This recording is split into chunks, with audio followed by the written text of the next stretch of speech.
Bonjour à tous, bonjour à toutes. Bienvenue au numéro 41 de l'autre journal, deuxième de l'année 2020.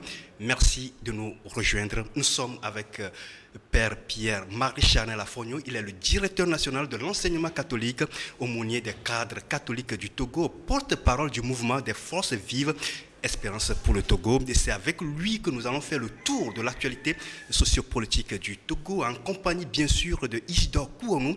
Merci Isidore, merci d'être là. Bonjour. Bonjour Clavet, bonjour aux internautes qui nous suivent actuellement. Bonne arrivée mon père. Merci beaucoup. Et c'est la première fois que nous vous recevons cette année 2020. La tradition oblige, mais bonjour d'abord et meilleurs vœux aux internautes. Tout à fait. Je Oui. salue tous ceux qui nous suivent et je souhaite une bonne, sainte et heureuse année 2020 à nous tous et particulièrement à l'Afrique et à notre pays, le Togo. Oui, certainement, le 1er janvier, vous avez officié, vous avez célébré la messe. Tout à fait. Oh oui, quel a été le message principal aux fidèles pour cette année 2020, message d'espoir? Nous savons que pour Ouais. l'Église catholique, le 1er janvier correspond à la journée mondiale de la paix. Et c'est également le jour où est célébrée la mère de Jésus comme mère de Dieu. Et le plus grand message a été un engagement justement pour être artisan de paix. C'est ce que nous trouvons dans l'évangile de Saint Matthieu. Heureux les artisans de paix. Et pour être artisan de paix, il faut commencer par être une personne juste. Parce que la justice et ensuite la vérité sont comme une clé pour pouvoir ouvrir effectivement la porte à la paix. Partout où on parle de paix et qu'on est injuste et qu'on s'installe dans le mensonge, on crée une autodestruction de cette paix. Et donc le grand message, c'est que nous puissions être artisans de justice et de vérité pour pouvoir ouvrir la porte effectivement à la paix dans nos cœurs et dans notre société, y compris nos familles. Justement, nous allons faire une incursion dans le domaine religieux et pour parler un peu de la mission sociale de l'Église. Aujourd'hui, mais les paroles ne vont pas changer, les conditions de vie des populations, des fidèles. Est-ce que vous pensez effectivement que l'Église, je veux parler de l'Église catholique, s'engage véritablement dans le domaine social pour améliorer les conditions de vie de ses fidèles? Ce qui est clair, Ouais. si nous partons de Jésus lui-même, il ne s'est pas contenté de discours. Il a guéri les hommes, il a enseigné, il a compati, il a fait du bien pour ses contemporains. Ouais. C'est ce que l'Église catholique continue de faire. Et comment? Il faudrait voir dans notre pays, par exemple, combien de centres ou d'hôpitaux sont gérés par des religieux et religieuses, par des laïcs catholiques, et qui sont des structures sanitaires accessibles aux pauvres. Et je crois que dans notre système sanitaire, si on enlève ces structures catholiques au service de la santé, la situation au niveau sanitaire de notre pays, surtout dans les villages, pourrait s'empirer. Prenons simplement l'hôpital de Dacha, prenons l'hôpital pédiatrique à Dapon, l'hôpital Saint-Jean-de-Dieu d'Afagna, pour ne citer que ceux-là. Imaginons que ces hôpitaux n'existaient pas. On peut ceux qui nous suivent peuvent eux-mêmes déduire d'éventuelles conclusions. Mais quand nous prenons aussi un domaine social comme l'éducation, l'Église catholique au Togo est très engagée dans le préscolaire et primaire. Cette même église est engagée dans le secondaire en partenariat avec l'État togolais, bien sûr, à travers les ministères en charge de l'éducation. Et même dans le supérieur, l'église catholique essaie d'être une présence. Et quand on ajoute à tout ça ce qui se fait sur nos paroisses en tant qu'écoute, accompagnement des pauvres et charité au quotidien envers ces personnes, on peut reconnaître que l'Église catholique n'est pas en train de s'enfermer que dans les discours, mais est effectivement engagée pour la promotion sociale, ce que nous appelons le développement intégral de la personne humaine. Oui, oui, c'est vrai que je dois avoir une question pour vous. Je vais laisser poser la question parce que moi je vais revenir sur les quêtes dans l'église et les conditions des laïcs qui travaillent dans les écoles confessionnelles catholiques et les paroisses. Bon, Isidore? Et effectivement, c'est sur cela que je voudrais rebondir, mon père. Je vais parler, vous avez développé un aspect tout à l'heure, les hôpitaux et les œuvres sociales que l'Église a accomplies dans la société aujourd'hui. On a l'impression que les enseignants des écoles catholiques ne voient pas les choses de cet œil. Par exemple, juste avant la fête des fins d'année, ils se sont réunis en Assemblée générale, ils ont produit un communiqué et menacent même d'entrer en grève si certaines conditions ne sont pas revues par l'Église. Mon père, vous êtes au courant de cela? Merci beaucoup. La situation du personnel enseignant confessionnel en général et catholique en particulier ne peut pas être présentée comme la meilleure situation professionnelle. Mais tout cela dépend même de l'identité de l'Église. Voilà pourquoi normalement ceux qui travaillent dans l'enseignement catholique, ils sont d'abord des fils et filles de l'Église. Et quand ils viennent vers nous, ils sont même recommandés par leur curé. Parce que nous savons que nos conditions de travail, par exemple, ne peuvent pas répondre à certaines exigences comme pour un enseignant payé par l'État qui a tous les moyens pour pouvoir traiter son personnel. Donc, il y a une dimension de sacrifice qui nous touche tous. Dans l'enseignement catholique, il y a beaucoup de prêtres, de religieux, religieuses qui travaillent. Aucun d'eux ne peut faire valoir ses diplômes universitaires et autres. Souvent, les gens pensent que les prêtres, les religieux, religieuses, ils n'ont rien comme bagage. C'est archi faux. Mais quel est le prêtre ou le religieux qui est payé à partir de ses diplômes? Vous n'en trouverez pas. Il n'y en a pas. Et donc, cette situation est plutôt générale. Et on trouve ça au sein de notre personnel. Cela dit, nous travaillons pour l'amélioration de ces conditions à travers l'apport des parents. Parce que pour bien payer le personnel, il faut que les parents puissent payer l'écolage de façon conséquente. Quand on est ici à Lomé, on peut encore aller jusqu'à demander 20 ou 25 000 francs par an à un parent.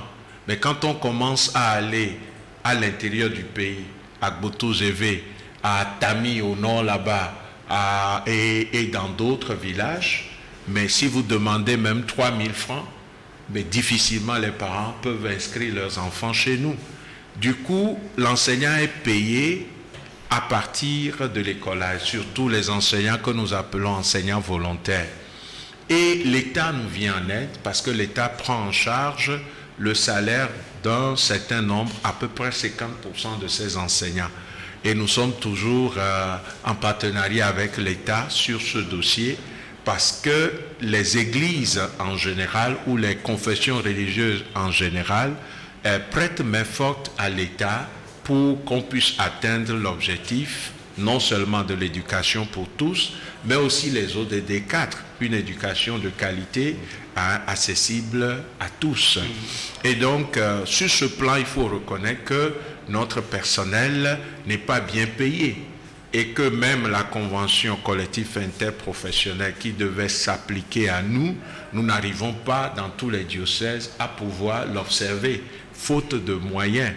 Et voilà pourquoi nous pensons que le modèle qui s'y est mieux, c'est ce qu'on trouve dans d'autres pays.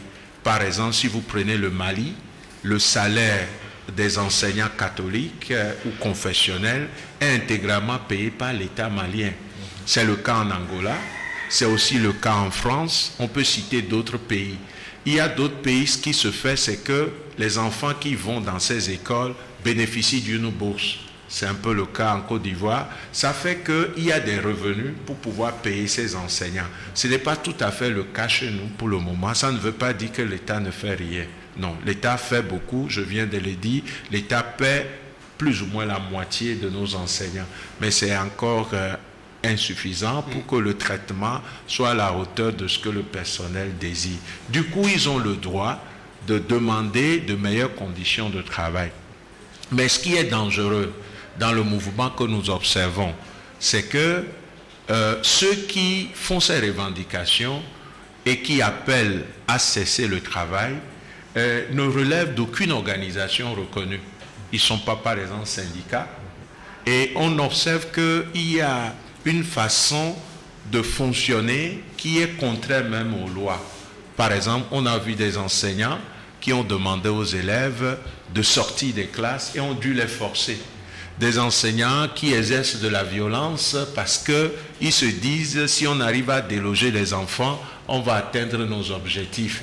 Et des enseignants qui se sont dit, bon, il vaut mieux insulter par exemple un conseil pédagogique ou un directeur, l'humilier devant les gens, et d'autres parents d'élèves qui ont essayé de leur montrer la situation ont été publiquement humiliés. Donc je pense que ces attitudes ne vont pas nous aider à trouver les moyens pour aller plus loin. Nous devons plutôt continuer ce dialogue parce que les portes ne sont pas fermées.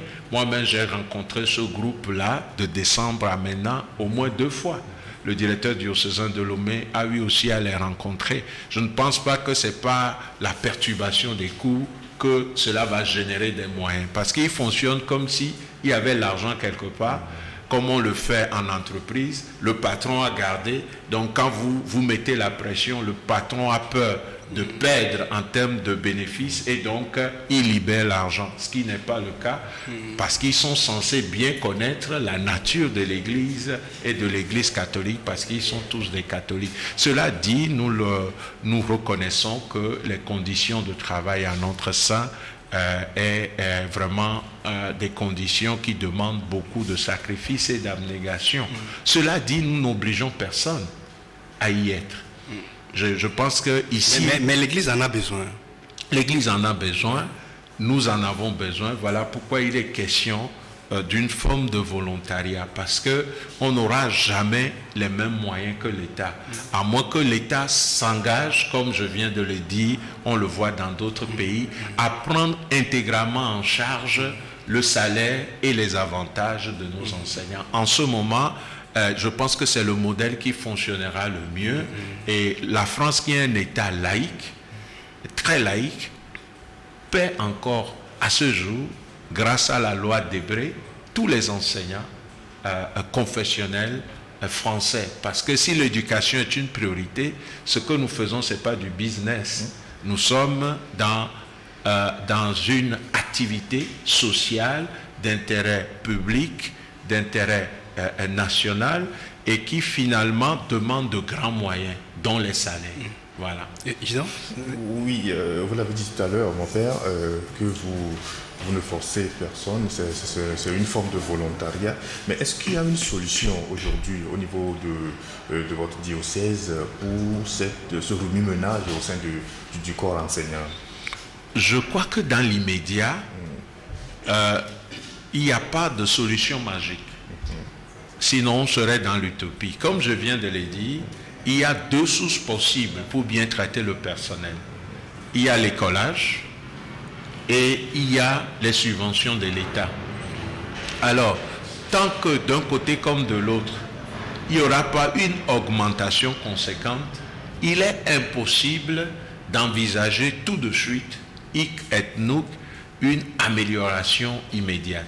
Mais, par exemple, les discussions que nous avons eues avec l'État qui a conduit au protocole d'accord du 19 avril 2018, l'État s'est engagé envers nous à pouvoir nous appuyer un peu plus. Et quand on lit le numéro 5 de ce protocole, déjà il a été dit que ceux qui sont directement sur le budget de l'État, on va intégrer les 20 000 francs à leur salaire. L'État a fait ça depuis mars de l'année passée. Et avec le budget qui vient d'être voté, on devait prendre en compte des enseignants que nous appelons les 1045. C'est des enseignants qui sont payés sur un budget additionnel, mais qui ne sont pas traités de la même façon que leurs prédécesseurs. Alors, l'État vient encore d'accorder sur le nouveau budget qui vient d'être voté un montant pour qu'on puisse aussi leur octroyer les mêmes 20 000 francs qu'on a octroyés à leurs prédécesseurs.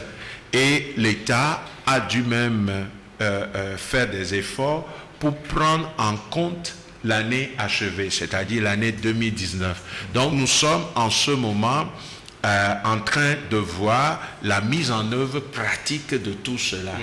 Et dans les diocèses, il y a eu quelques efforts aussi, notamment par rapport à la déclaration à la Caisse nationale de sécurité sociale.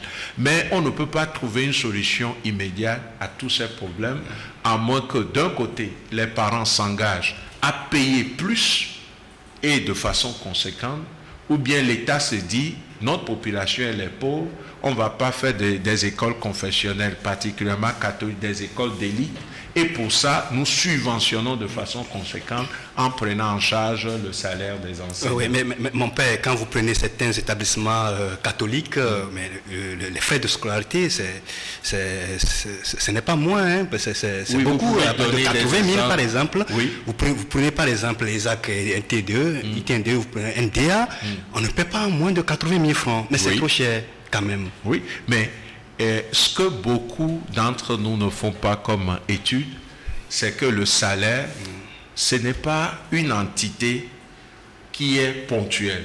Ce n'est pas comme une œuvre de charité où tu donnes 200 000 francs à quelqu'un. Ça, c'est très facile. Les salaires, c'est chaque mois, pendant 12 mois, avec tout ce qui l'accompagne. Quand tu paies quelqu'un, tu le déclares à la caisse, tu dois cotiser 17,5%. Ça doit venir de quelque part. Il y a d'autres petits avantages qu'il faut annexer à tout ça. Donc ce qui serait intéressant, ce n'est pas de dire que l'écolage est à 80 000, mais c'est de voir 80 000 fois le nombre d'élèves par rapport aux charges à assumer, est-ce qu'on a un budget conséquent?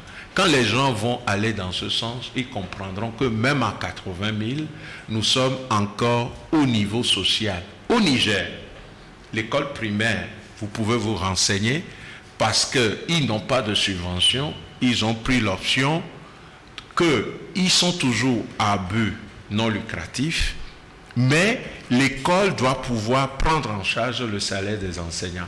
Ils ont très peu d'écoles, mais il y a des écoles primaires qui sont à 120 000 francs. Vous allez au Sénégal, l'État sénégalais subventionne l'enseignement catholique, mais pour les infrastructures, tout ce qui est matériel didactique, ainsi de suite, au Sénégal, ils payent par mois. Et le minimum qu'ils payent par mois est à 10 000 francs. Le niveau de vie n'est pas le même. Voilà, le niveau de vie n'est pas le même. Et ça a des répercussions aussi quand nous sommes au Togo. Parce qu'au même moment où vous dites le niveau de vie n'est pas le même, au même moment, il y a des tests à respecter par rapport à ceux qui sont employés chez nous. Alors, il faut nécessairement, je l'ai déjà dit, je risque de me répéter, mais il faut nécessairement qu'il y ait une subvention conséquente pour que notre personnel soit à l'aise, ou bien des taux d'écolage au niveau national qui arrivent au même niveau. Parce que quand vous parlez de ITNDE, Saint-Joseph et tout, parce que c'est à 80 000, il faut aller... Je prends simplement l'exemple de Couvé où j'ai fait longtemps, le collège là-bas. Allez voir combien ils payaient là-bas et combien ils payent aujourd'hui. Commencez à entrer à l'intérieur du pays pour voir combien ils payent. Parce que souvent les gens ramènent l'enseignement catholique à quelques grandes écoles de la ville de Lomé. Elles sont même combien? Allez voir combien de grandes écoles nous avons où on paie cher. Mais près de 98% de nos écoles, quand vous voyez le taux qui paye par an, c'est vraiment social. Les quelques cas que vous citez, ce sont des exceptions. Oui, mon père, on va évoluer. Aujourd'hui, que gagne un père togolais, un prêtre togolais, un prêtre diocésain togolais? Bon, ça dépend des diocèses. Ça dépend des diocèses. Quand on est par exemple à Lomé, ce n'est pas plus de 45 000. Ah bon? Quand on va dans mon diocèse, qui est le diocèse d'Aného, on n'est pas encore SMI. On est à 30 000 francs par mois. Maintenant, quand on remonte dans les autres diocèses, je ne sais pas. Ça, c'est des choses que les gens ne savent pas parce qu'ils ont vu quelques prêtres avec de grandes voitures. Conclusion, les prêtres ont de l'argent.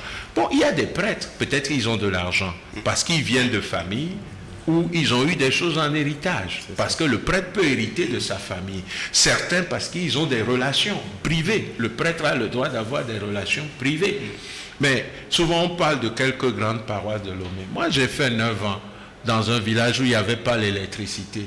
Je vous assure que des fois, on arrivait à table, on se regardait, et puis peut-être dans l'assiette, ce qui est là, je ne vais pas tout dire sur un média public. Mais il faut que les gens se disent le Togo ne se limite pas à Lomé, mais même dans l'archidiocèse de Lomé. Allez sur une paroisse comme à Gapé, à Pakwe-Lomé.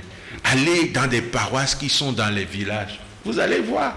L'autre jour, j'ai rendu visite à un confrère, même de Gapé Centre. Je ne vais pas parler de ce que j'ai vu là-bas. Mais les gens se cantonnent sur quelques individus qui font à peine 5% du clergé pour dire non, il y a l'argent, non, il y a l'argent, non. J'aimerais que les Togolais aillent dans les villages pour voir.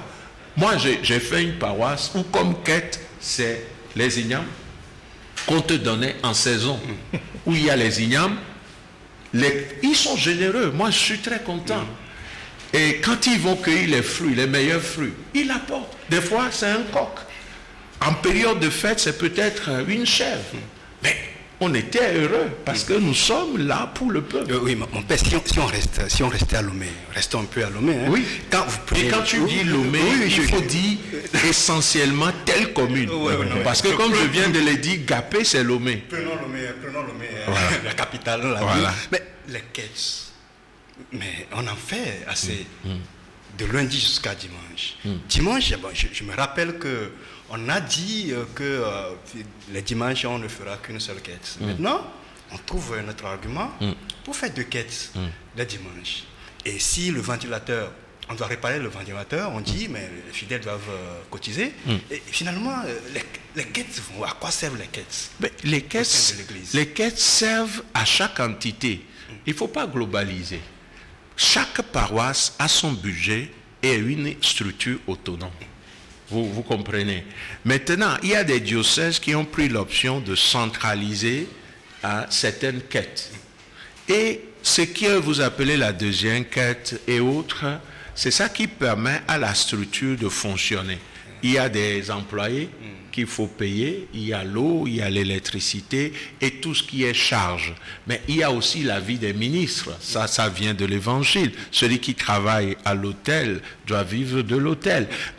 Et souvent les gens ont le regard braqué sur les prêtres. Personne n'ose aller voir ce qui se passe dans les églises entre guillemets dites de réveil, où quelqu'un fonde et l'église est non seulement sa propriété, mais tout ce qui rentre, c'est lui qui gère.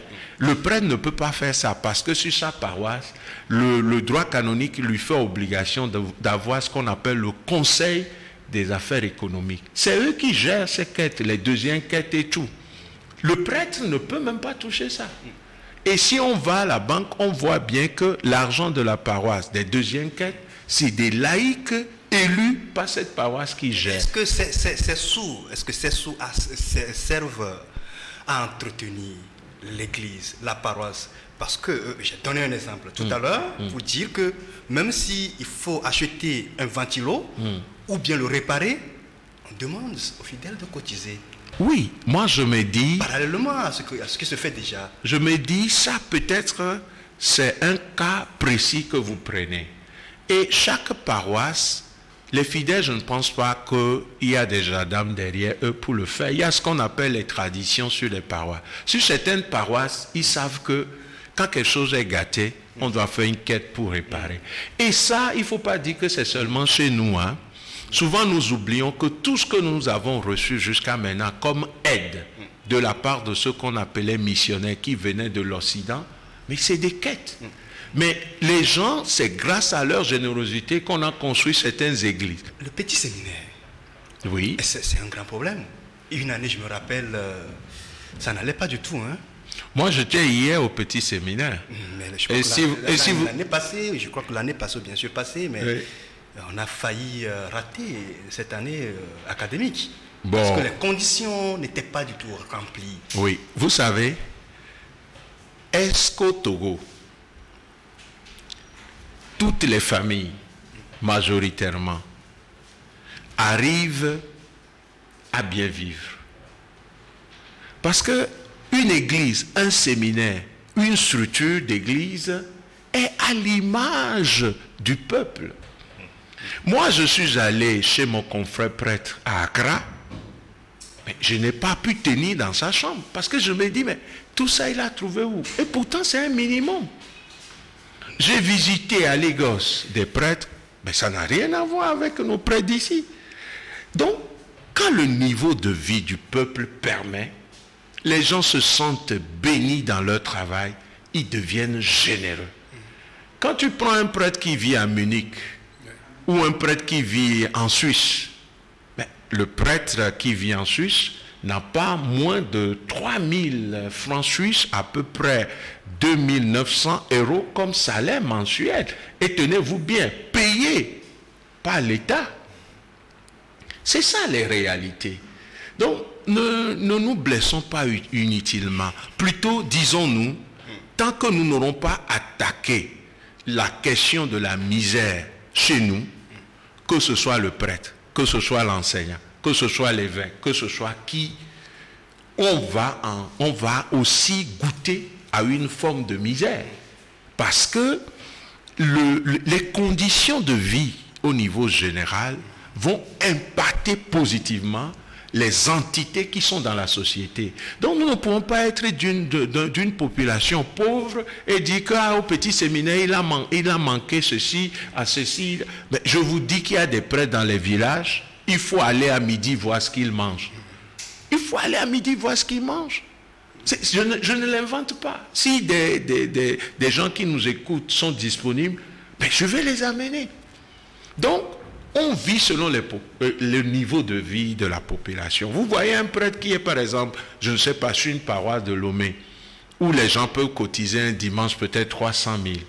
C'est normal que son niveau de vie diffère d'un prêtre qui est au village. Le jour où on cotise 10 000, on puisse applaudir. J'étais dans l'administration auprès d'un directeur, je préfère taire son nom, et qui m'a dit, mais son collègue lui a dit qu'il est allé dans son village d'origine. Il n'avait pas prévu vraiment beaucoup d'argent pour la quête. Il a donné 10 000. À la fin, ils ont dit qu'ils ont cotisé 12 250 francs. Toute l'église applaudissait. Mais il sait que c'est lui qui a mis les 10 000.